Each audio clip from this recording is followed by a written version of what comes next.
સ્વાગત છે તમારું બિનકીત વ્લોગમાં। અને આ લ્યો વ્લોગની શરૂઆતમાં જ મારો ગાંડો દેખાણો। મારો ગાંડો એટલે કે મારો પતિ, જે હંમેશા મોજમાં હોય અને હું આશા રાખું છું કે તમે બધા પણ મોજમાં હશો।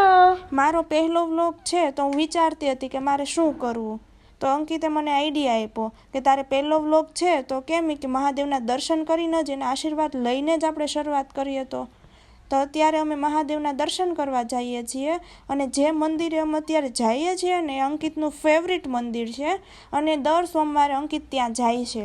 અને અત્યારે જો આવી ગયા છીએ અમે કર્મનાથ મહાદેવના મંદિરે। તો બોલો પાર્વતી પતે હર હર મહાદેવ હર। હે મહાદેવ, આજે મારા જિંદગીની એક નવી શરૂઆત કરવા જઈ રહી છું, તો તમે એમાં મને સાથ આપજો, હિંમત આપજો અને મને સપોર્ટ કરજો। અને જેટલા પણ લોકો આ વિડીયો જોવે છે ને એ બધા જ મહાદેવના ભક્ત હોય ને તો મને સપોર્ટ કરજો, મારી આ વિડીયોને વધુમાં વધુ શેર કરજો। અને મારો પહેલો ગોલ છે કે જલ્દીથી જલ્દી 1000 સબસ્ક્રાઈબર મારે કમ્પ્લીટ કરવા, તો જલ્દીથી જલ્દી મારી ચેનલને સબસ્ક્રાઈબ કરી દેજો। અને જો અત્યારે અંકિત છે ને એ ધ્યાનમાં બેસી ગયા છે। અંકિતે મને કીધું હતું કે તુંય ધ્યાનમાં બેસી જા, પણ આપણને એટલું બધું ધ્યાનમાં બેસાતું નથી, એટલે આપણે વિડીયો કરવાનું ચાલુ કરી દીધું અને એ ધ્યાનમાં બેઠા છે, મહાદેવ જોડે વાતો કરે છે। હવે આપણે એને પૂછશું કે ભાઈ તમે શું વાત કરી હતી, જો આપણને કહે તોય તે ઠીક છે અને ના કે તોય તે જય સિયા રામ। અને આ કર્મનાથ મહાદેવનું મંદિર છે ને એ તાપી નદીના કિનારે આવેલું છે, તો આપણે મહાદેવના દર્શન કરીને પછી તાપી મૈયાને દર્શન કર્યા। અને તાપી નદીના કિનારે એટલી શાંતિ હતી ને કે આપણું મન પ્રફુલ્લિત થઈ જાય અને આમ કેવું કે નેગેટિવિટી કંઈ મગજમાં ન આવે, આમ પોઝિટિવ વાઇબ આવતી હતી। તો થોડીક વાર ત્યાં ઊભા રહ્યા અને આમ બસ એ દ્રશ્યને નિહાળતા રહ્યા કે ભાઈ કેવી મજા આવે છે। મને રિયલમાં બહુ મજા આવતી હતી, કારણ કે આખું વાતાવરણ શાંત હતું અને પોઝિટિવ વાઇબ હતી। અને આ જો અંકિત માંડ્યા છે વડાપાઉં ખાવા, અને આપણે તો કંઈ ખવાશે નહીં કારણ કે આજે મારે સોમવારનો ઉપવાસ છે।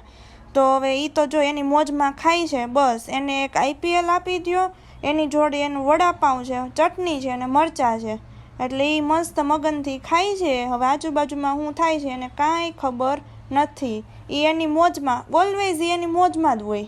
અને આ અંકિતને ખાતા જોઈને મને ભૂખ લાગી ગઈ, એટલે આપણે સૂકી ભાજી બનાવવાનું વિચાર્યું અને એની રેસીપી તમારી જોડે શેર કરું છું।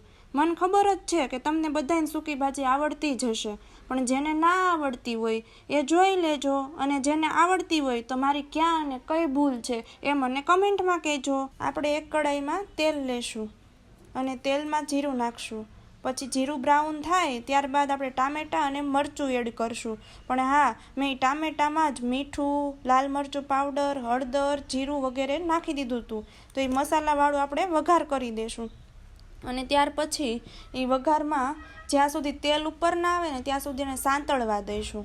પછી સંતળાઈ જાય, તેલ ધીમે ધીમે ઉપર આવવા માંડે ને એટલે આપણે બાફેલા બટાકા એડ કરી દઈશું। પછી 5-6 મિનિટ સુધી એને સાંતળવા દઈશું। પછી ત્યારબાદ આપણે એમાં લીંબુ નાખીશું અને લીંબુ એડ કર્યા પછી 1-2 મિનિટ એને સાંતળવા દેવાનું અને ત્યારબાદ આપણી સૂકી ભાજી તૈયાર।